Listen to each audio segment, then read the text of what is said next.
Merci, Monsieur le Président. Ma question s'adresse au ministre des Solidarités et de la Santé.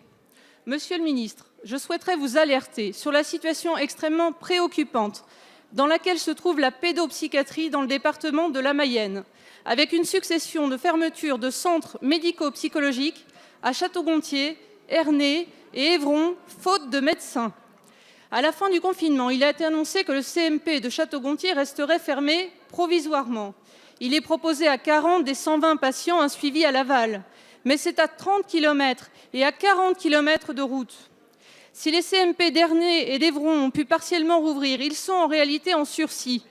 De plus, les CMP de Mayenne et Laval sont également menacés puisque des départs de médecins sont à prévoir. Les familles, les élus s'inquiètent logiquement pour la santé des enfants et l'absence d'alternatives de soins. Un collectif s'est créé non seulement pour soutenir les médecins, mais aussi pour se préoccuper de la réponse qui sera apportée pour des enfants en grande souffrance psychique. Le maintien d'un service public de proximité et de qualité est indispensable dans l'ensemble des territoires. Un enfant, suivi depuis 6 ans au CMP de Château-Gontier, nous le rappelle.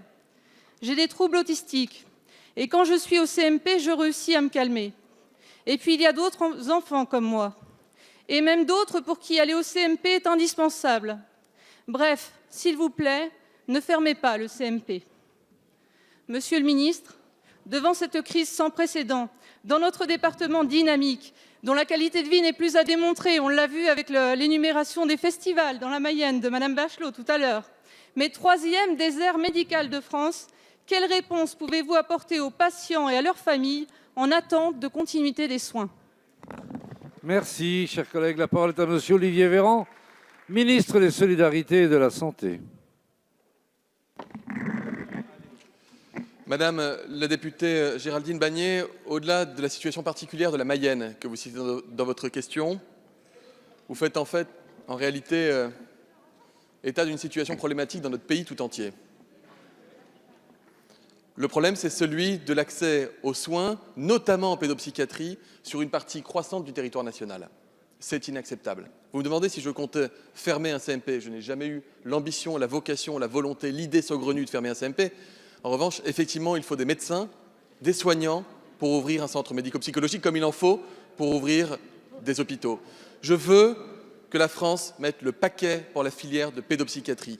Nous ne pouvons pas rester les bras ballants à constater que des enfants qui souffrent de troubles doivent attendre 18 mois pour avoir un diagnostic, doivent attendre des semaines ou des mois pour pouvoir bénéficier de soins spécialisés ou de rééducation. C'est un drame du quotidien pour les enfants concernés, c'est un drame du quotidien pour les parents concernés, pour les enseignants concernés. Et je crois qu'un pays comme la France devrait s'enorgueillir de mettre encore une fois le paquet, l'accent et tous les moyens, je le dis avec sincérité et même émotion, pour pouvoir structurer une filière digne de ce nom en matière de santé mentale et d'accompagnement de l'enfant.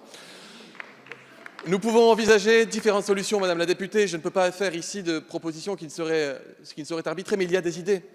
Créer peut-être, identifier demain une filière spécifique de pédopsychiatrie à côté de la filière psychiatrique adulte. Je ne sais pas, je dois en parler avec les experts. Peut-être faciliter l'accès direct aux psychologues sur prescription pour les mineurs.